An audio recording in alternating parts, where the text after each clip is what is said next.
Hello everyone, and welcome back to Banjo Tooie on the Nintendo 64. I am one wild sheep yet again, and today, ladies and gentlemen, I'm going to finish off the rest of Pterodactyl Land. And, well, first things first, we need to meet these guys. Welcome to the Boogle Cave. These are the Oogle Boogles. Try and say that 10 times fast. Oogle Boogle, Oogle Boogle, Oogle Boogle, Oogle Boogle. Jesus Christ. Oogle Boogle. I'm not going to bother doing that. Yeah, these are the Oogle Boogles, and these are basically, very poor cavemen. They basically, they don't have very good hunting skills or fire-making skills. So what we're gonna have to do with these geezers is we're gonna have to go up to them, and we're actually gonna need to warm them up by lighting various fireplaces during the course of the cave. And as you can tell, there's a switch to Witchy World. You're gonna want to press that. We won't be going there yet, through that entrance, because we do need to go through that entrance later down the line, because if you recall in Witchy World, we can pick up food. That is the only exit of Witchy World that will let you take food out of the world, and it's a sort of little puzzle that we're going to use in order to feed these guys. But basically, for the first visit here, we're just going to pop around, and we're just going to light up all the fireplaces so they know what they're, so they can survive for the most part. Why can't I feed them yet, you might be wondering, because, the entrance is open. Well, simply put, we need a new power in order to gain access to this place from Witchy World, because, there's basically a pathway that we can't quite access, unfortunately, so, yeah, it's kind of annoying. But you do want to make your way in here regardless, anyway, just to warm them up, and, move on up to just explore the cave a little bit, because there are actually, well, there's not many collectibles, but you do need to enter this cave in order to pick up the egg that's lying about for Kazooie to hatch, because, well, we need to get the the Pterodactyl's kids all sorted out, But, just warmed up the Oogle Boogles just to save the extra bit of effort later on, ladies and gentlemen, while you're here, you might as well. What can I tell ya? What can I tell ya? Indeed. And one thing I really do love about this this game, I think I've mentioned this previously, is the fact the game has extremely good sound design. And I don't mean the soundtrack, I've been gushing about the soundtrack constantly. But, what do I mean by that, you might be wondering then? Well, simply put, all of the collectibles that are major that you need to pick up will usually make some sort of sound effect to alert you to their presence, with pretty much the exceptions being the jiggies. Like these pterodactyls, for example. You'll know a pterodactyl is in the same area as you, because you'll hear this sort of sound effect to alert you to its presence. So, this game is very, very good when it comes to stuff like that. It's very good to letting you know, hey, there's something around here for you to collect. Now, I always appreciate that. What can I tell ya? But I digress. Anyway, moving on over by here to this flight pad. We are going to grab this flight pad quickly, because there is an egg right at pretty much the beginning of Pterodactyl Land. And the quickest way to sort of get around to there is by using Kazooie's flight ability. But, I'm actually going to ignore that for a few seconds first, because we just already flew past the egg, because, it's time to meet a new character. Actually, wait, no, I'm turning back for the egg. Okay, I'm doing the egg first. Okay. Well, either way, we're about to meet a new character who's going to be a side quest that we want to be completing until the very end of the game, unfortunately, ladies and gentlemen. But I do recommend going to talk to this certain character right now anyway, regardless of that. Because, well, I can sort of do a little bit of sequence breaking to get an item earlier than the game expects me to, which is greatly appreciated that I am able to do that. I always like it when you can sort of sequence break certain things in games when you know how. And it's not a sequence break in terms of, something major. It just saves me a little bit of backtracking a bit later down the line, folks. But anyway, over by Wumba's Wigwam, it is time to meet Dippy. He looks depressed and oddly adorable. But unfortunately, Dippy here is kind of stuck in this cave, and as you can probably guess, he's seeking a couple of beverages. We basically need to supply him with an absolute crap ton of water, and where are we gonna get a crap ton of water, you might be wondering? Well, I'll save that surprise for a bit late down the line. But basically, we basically need to get him some water before he gets thirsted to death. What's the term when you thirsted to death? Dies of thirst. There we go. That works. And of course, we aren't really actually meant to get that Cheeto page just yet. The game expects you to wait until later on until you flood up this entire pool before you're able to get that Cheeto page. But you know, if you're good enough with a Clockwork Kazooie egg, you can just sort of shoot it in the ceiling and bada bing, bada boom. There's another one added to your fantastic collection. Yes, Wingardium Leviosa. But I believe that's pretty much most of everything we need to do now. We have like one more egg to grab as Kazooie. I'm trying to remember off the top of my head which one it is now, because I do these commentary parts in really stilted ways, so I'm actually not sure which egg I haven't picked up yet. But you might be wondering, why did I suicide off the top of the world there? Well, it's a speedrun tactic. I've probably said this a couple of times already. Just kill yourself whenever you want to speedrun back to Banjo, whenever you split up as Banjo and Kazooie, because it's just really, really quick to get to where you want to go, you know, ladies and gentlemen. Ah, there we go. I remember where the final egg is. The final egg is in here. Okay, I'm right across from the Oogle Boogle cave in the Unga Bunga cave. If you notice by the split pad in this cave, there is actually a little red crevice. That's a little bit really... It's a little hard to see, actually. But basically, the egg is hidden away in there. In fact, if it weren't for the fact that the eggs make noises, I probably wouldn't have ever found this one, because... I don't know, like, if you see right below there, there's like a reddish area. That's a crevice, but because of the N64's resolution and blurriness, I don't know, it's very hard to see the actual crack itself, and it's... I don't know, I always have trouble finding this one, you know, ladies and gentlemen. But basically, hatch this one, and because it's the final Pterodactyl Egg, then, oh, Jesus. She's a big girl, she's bloody huge! She's enormous! Yeah, every time you hatch the final egg, no matter where the egg is, the final one will always be a massive pterodactyl baby where you can't get Kazooie to do anything with it. You need to actually go and grab Banjo and send Banjo to pick it up using his taxi pack ability. And basically you need to send the bird all the way up to Terry's nest, you know, ladies and gentlemen? Which is a big reason why I sort of recommend leaving... getting the one inside the mountain first, because that one's really obnoxious to get to as Banjo, to the point I actually don't know how to do it, you know, folks. And generally, I notice I usually grab this one whenever I play my game, but you know, this one's usually the last one I pick up because it's such an easy path to go straight to Pterodactyl, because you basically leave the cave, bada bing, bada boom, and you'll be able to just move on right up to the top of Terry's nest with no problem. I cut out all the backtracking, don't worry, folks. I'm not gonna watch you watch all that, am I? I'm not gonna watch you watch. I'm not gonna make you watch all that. There we go. Jesus Christ, that thing's huge. Look at that. They're all adorable, but it's just this one monstrosity of a bloody bird in the group. Ugh. Well, no one's gonna pick on that pterodactyl, because Jesus Christ. But anyway, there's that side quest done and dusted. Hell to the yeah, ladies and gentlemen. And now it's time to head on back to the Triceratops. I'm just going to call them Triceratops because that's basically what they are. Triceratops family cave, because if you recall, one of these guys is ill. Why am I looking at that? No, stop looking at that, Banjo. We've been up there. There we go. This one's ill, so we need to use the taxi pack ability, and this just put her on in there. I wasn't joking, by the way, ladies and gentlemen, when I said this thing's a bloody TARDIS. Backpack, oh, literally anything.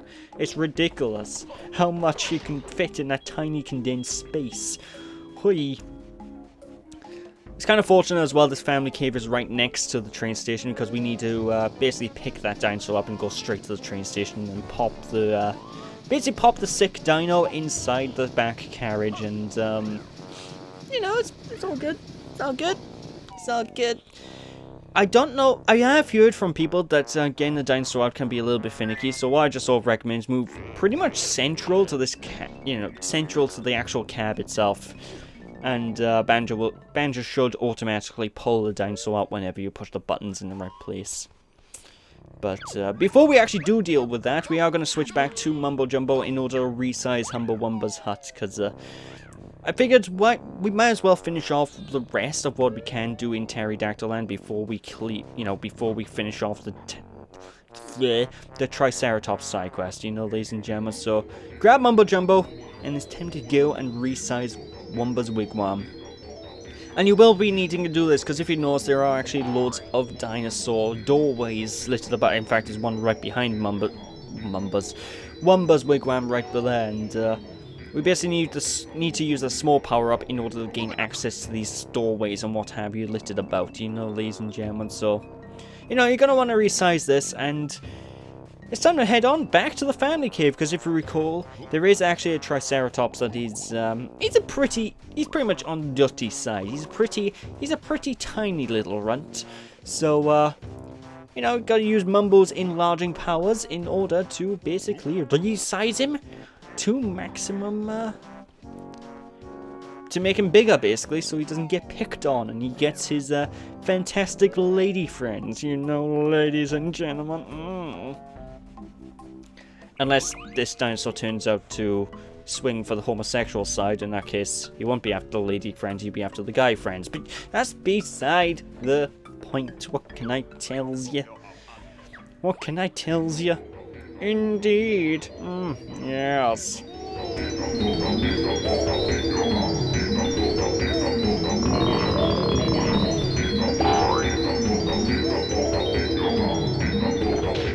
It just occurred to me, wouldn't that be really painful? Getting your body squishified and retorted and bloody enlarged like that. Wouldn't that be a really painful experience? I wouldn't want that to happen to me.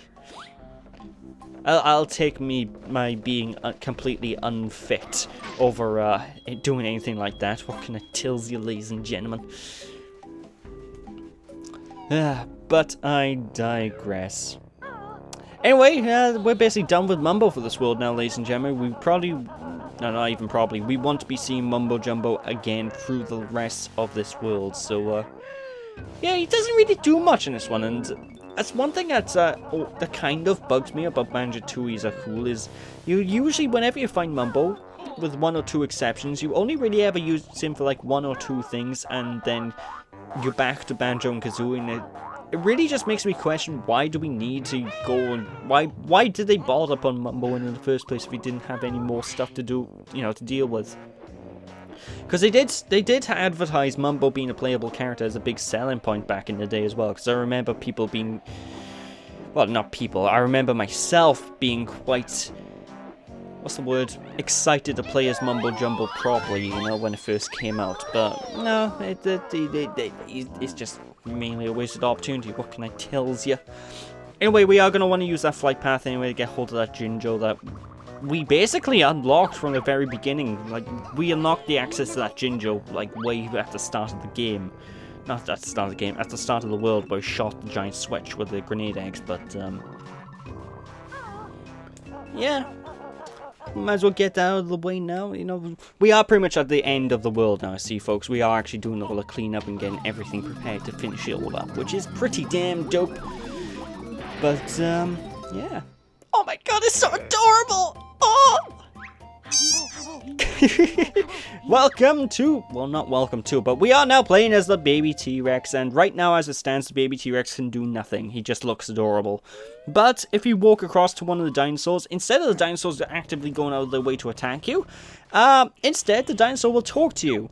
And this is basically how you're going to learn how to roar as the baby T-Rex. And trust me, well, it's not even a trust me, you literally need to do this. You need to learn how to roar. Otherwise, you cannot gain access to, basically any of the doors or anything like that. You can't gain access to anything that the baby T-Rex has to offer without learning that roar ability. So just run up to a random dinosaur, they'll teach you how to roar. And then you basically just tap the B button for a short one, and then hold it down for a long roar. What's the purpose of the long roar? Well, Basically, there's a secret combination we're going to need to utilize using the short and long rows, you know, ladies and gentlemen. Because, actually, here it is right now. You need to remember this particular combination of rows. Because there is one Jiggy that's locked up on a cage all the way up nearby the top-ish part of the mountain. And we basically need to use that secret code in order to... basically in order to access the Jiggy, you know, ladies and gentlemen. Although it's not that, what's the word I'm thinking of here? The code never changes every playthrough, so even if you miss out on finding that sign, just looking up the code that you need online will be more than enough to suffice, you know, because all you have to do is remember how long to row and how short you need to row at each segment. That's all it is. You'll see what I mean. You'll see what I mean when we get to the Jiggy. But yeah, I don't know. Again, it's just such a shame that these transformations are as underutilized as they are. I would really appreciate it if they had more to do, you know, ladies and gentlemen. Especially considering you're playing as a bloody T-Rex. I mean, come on. They could probably think of some fun minigames involving a T-Rex, like maybe a minigame where you have to chase around other dinosaurs and eat them. Unless maybe that would be considered too grotesque for a kid's game. Actually, I say that, but then again, in the first game, you were playing as a crocodile eating things. And there's blood in one boss fight in this game as well, so... I don't know, mate. I'm not gonna buy the excuse of it being too grotesque. Hui. But there we go, we are pretty much done with what we can do in Pterodactyl Land now, ladies and gentlemen. So now it's time to head on back to Wumba's Wigwam. And, I shouldn't be allowed to walk on these slopes. Let's head on back to Wumba's Wigwam, change back, and heal up that dinosaur in the cliff top area of the Isle of Hags, shall we? Yes. You might be wondering why I went into that cave. I actually did that just to make a neat editing point so I'm not wandering about. See, I thought ahead when recording these LPs, folks, you know, that's all I can say. Just basically now it's time to go to the train station and we're done with the world. That's the main gist of what I'm saying here, folks. But all in all, Pterodactyl Land is a pretty top level. It is... Once I get past the general scope of the whole place, it's one of my favorite stages in the game to explore. Just for the fact it's a dinosaur level. Like, as I've said previously, dinosaur levels and dinosaur-themed worlds are such a rare thing in video games, and I honestly don't know why. Dinosaurs, they're awesome, you know? I love dinosaurs. They're pretty damn dope, I'll tell you that much. In fact, there's not many games where you play as dinosaurs either. It's depressing. You think that developers would go mad about that? I'm pretty sure there's a whole dinosaur market of gamers around who'd be dying to play a game about dinosaurs.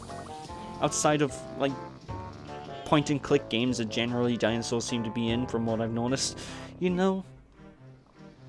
Same goes with dragons, actually. We want more dragons in our video games. Well, I want more dragons in my video games anyway. More playable dragons. You know what? Just give me more Spyro the Dragon style games. You know, I'll be all over that shit. I love my dragons. I'm a big dragon fanboy, you know.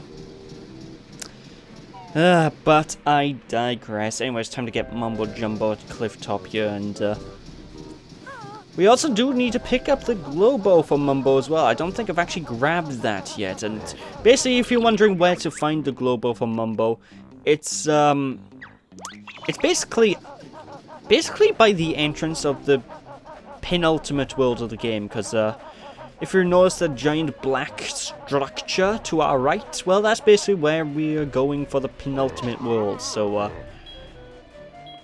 yeah, you can sort of kind of consider this a preview. And one thing that's kind of interesting is if you see those golden Jiggy monuments next to a world entrance, you can actually go to those if you have enough, Jiggies, and it will warp you directly to Jiggy Wiggy's temple, so you can just sort of teleport there and do the puzzle to open up the world almost immediately, you know, ladies and gentlemen, which is something I appreciate. I like the fact that the game has the option to do that. Like, if you press B on this thing here, it will send you right back to the thing if you have enough jiggies, which I think I do actually. I'm not sure how many jiggies I have, but you know, you don't need that many jiggies to beat this game. Well, to get to every world in this game, I should say. To beat the game, I think you need a grand total of 70. And there's 90 jiggies in the entirety of this game, so, you know, you can miss out on 20 jiggies throughout the course of this entire game, you know, ladies and gentlemen. So they give you a bit of leeway, which I do appreciate. I mean, probably not as much leeway as like in Mario 64 or something, where if anyone's seen Mario 64, there's 120 stars in the game. That's basically that game's equivalent of jiggies, and you only need like half of them in order to beat the whole game. You know, it's not as much leeway as that in that regard, but you know, it's still a pretty decent leeway of collectibles, so you don't actually need to go out your way to collect every single thing. You know, ladies and gentlemen. I mean, it's a collectathon platformer, so you should be going out of your way to collect every single thing, because it's the point of the game. At least, I think so anyway, but then again, I can't really tell people they're playing games wrong, can I? Because everyone has their own style of playing games. And plus, I'm generally the type in most games to rush through things as quick as physically possible, you know? Not that I'm a speedrunner or anything, because I'm terrible at speedrunning games. I'm not like, I don't like speedrunning that much. I like getting through games quick, but I don't like speedrunning, if you get what I mean, ladies and gentlemen. Either way, we just need to grab hold of Mumbo here to heal this dinosaur, and with that, that's basically all we can do with Pterodactyl Egg done. That's basically all, you know, that's basically it. Easy peasy lemon squeezy. All we basically have to do now is send the train all the way back to Pterodactyl Egg. Yes. But there we go. Look at it. Look at the little critter bouncing about with no worries in the world. Hoi. I don't know why we need a witch doctor to heal that dinosaur though. Couldn't we have gotten like paracetamol or something? You know, just, you know, go down to the local pharmacy, pick something up for the dinosaur. That could have worked. But no, we need to use magic because typical medicine. That won't do at all. I tell you. Anyway, I skip back to getting the train back to Pterodactyl, and just for convenience sake. And fortunately, you don't actually need to go back to the family cave in order to receive the Jiggy. The game's nice enough to give you the Jiggy wherever you are, whenever you finish up this this side quest. And you can finish off the side quest in any order that you want. So you can finish off by doing any of these 3 dinosaur things in any order you want. So, you know, I appreciate that. What can I tell you, ladies and gentlemen? What can I tell you? Indeed. Yes. But, anyway, with that, ladies and gentlemen, that's basically it for this part. So, with that, thank you all for watching. I hope that you all enjoyed. Don't be sheepish, people. And, yeah, we worked really hard for this dinosaur. Can we get another G? No, worth a try. So yeah, thanks for watching, people. Hope you all enjoyed. Don't be sheepish. And I will catch you all next time. Bye!